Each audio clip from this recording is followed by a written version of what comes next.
Este é o primeiro de 2 vídeos em que tratarei da solução de equações diferenciais ordinárias para casos simples, mas tipicamente são os principais elementos, as ideias que a gente precisa dentro do curso de análise, um curso de controle.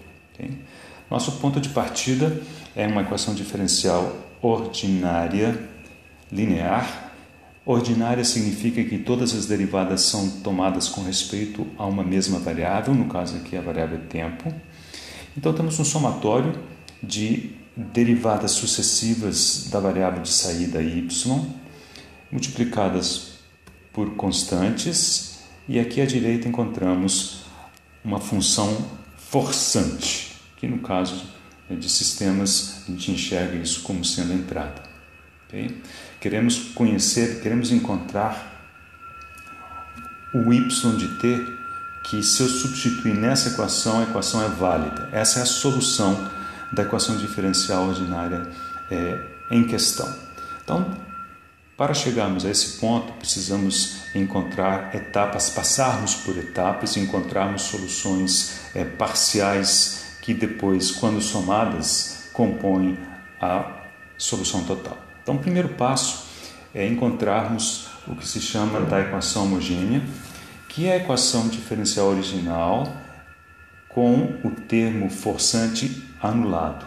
Ele é zero. Então, o que sobrou aqui à esquerda é igual ao que tínhamos originalmente. Agora, nós vamos manter esses coeficientes constantes e eu vou trocar as derivadas de ordem k por simplesmente uma variável elevada a k. Então, continua sendo um somatório, agora é um polinômio na variável r de ordem n. Significa que esse polinômio tem n raízes. Esse polinômio recebe o nome de equação característica desta equação diferencial. Okay? A solução natural da equação diferencial é um somatório de n exponenciais, sendo que os valores que aparecem na exponencial são precisamente as raízes da equação característica. Lembrem vocês que esse polinômio pode ter raízes complexas, mas quando aparecer a complexa, necessariamente aparecerá a sua conjugada. E a razão para isso é porque esses coeficientes são sempre reais no nosso caso. Significa que, ao somarmos essas exponenciais, podem haver exponenciais complexas, mas se houver, será uma complexa com a sua conjugada. E a relação de Euler nos diz que essas duas se combinam para formar funções seno e cosseno. Então, esse somatório de exponenciais possivelmente complexas, mas não necessariamente, formam a solução natural, que, claro, precisamos determinar estes coeficientes para termos a solução completa. Okay? Mas nós veremos como que esses coeficientes são determinados daqui a pouquinho. Okay? Bem, agora nós vamos dar mais um passo e nós vamos dizer que a solução total, ou seja, o y de t, que se substituído aqui fecha a equação, é a solução da natural que acabamos de encontrar, mas uma outra parcela que chama-se a solução forçada. A solução forçada, por sua vez, é uma soma de duas parcelas. Uma parcela que está aqui em laranja, chamada solução particular, e uma segunda parcela que é proporcional à solução natural que obtivemos. Então, basicamente, nós temos que achar uma solução particular, com ela compor a forçada, e tendo obtido a solução natural, somamos as duas para termos a solução completa da equação diferencial ordinária. Essa é uma das maneiras de resolver a equação e essa que eu vou ilustrar a seguir.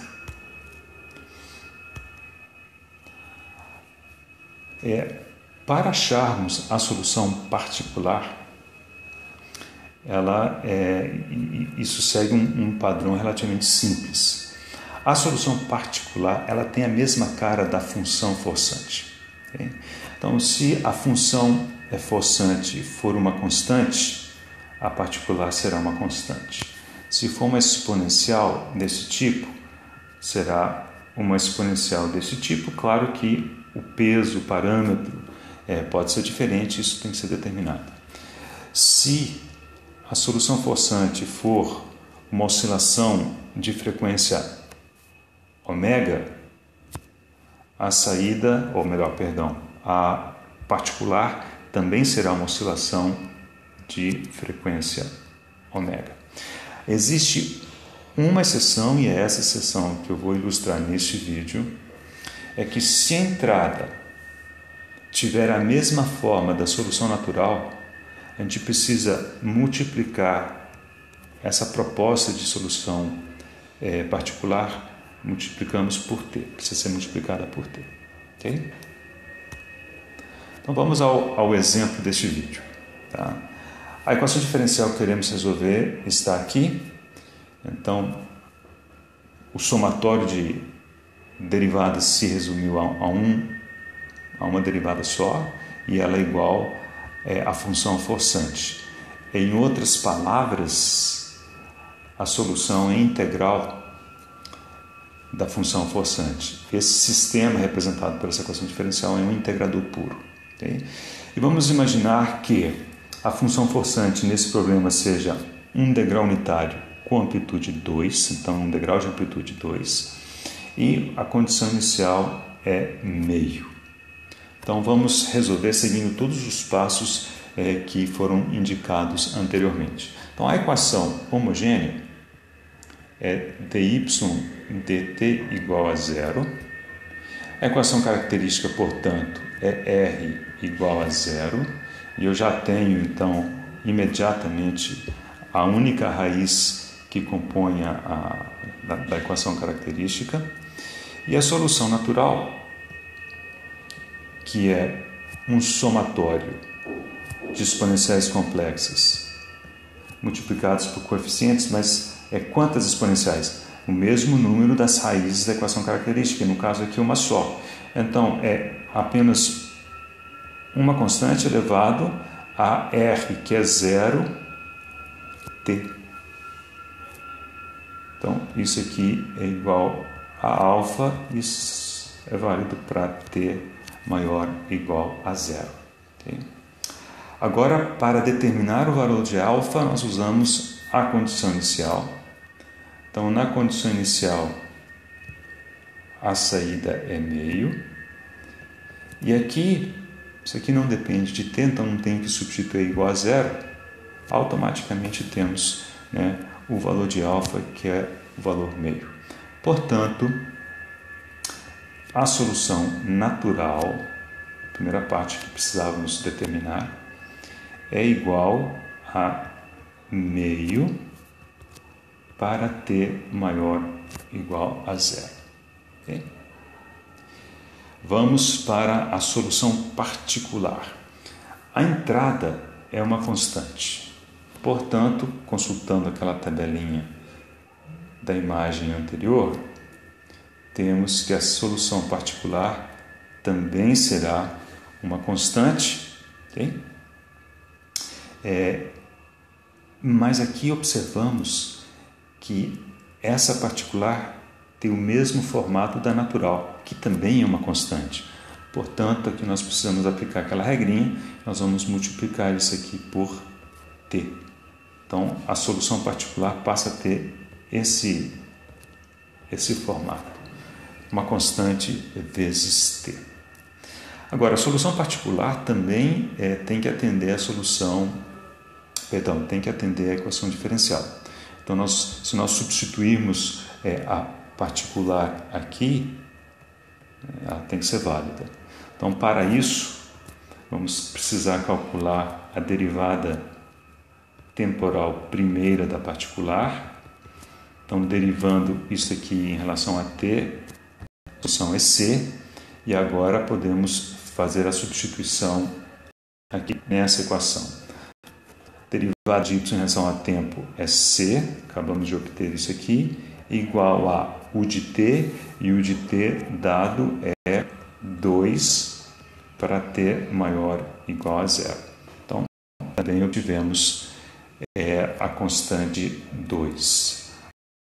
Assim, a solução particular, faltou o t aqui, é igual a 2t para t maior ou igual a zero. Então já encontramos também a particular, agora precisamos encontrar a função forçada. Então a particular sabemos que é 2t, de obter isso, mais um beta que multiplica a solução natural, que é uma constante meio. Isso aqui para t maior ou igual a zero.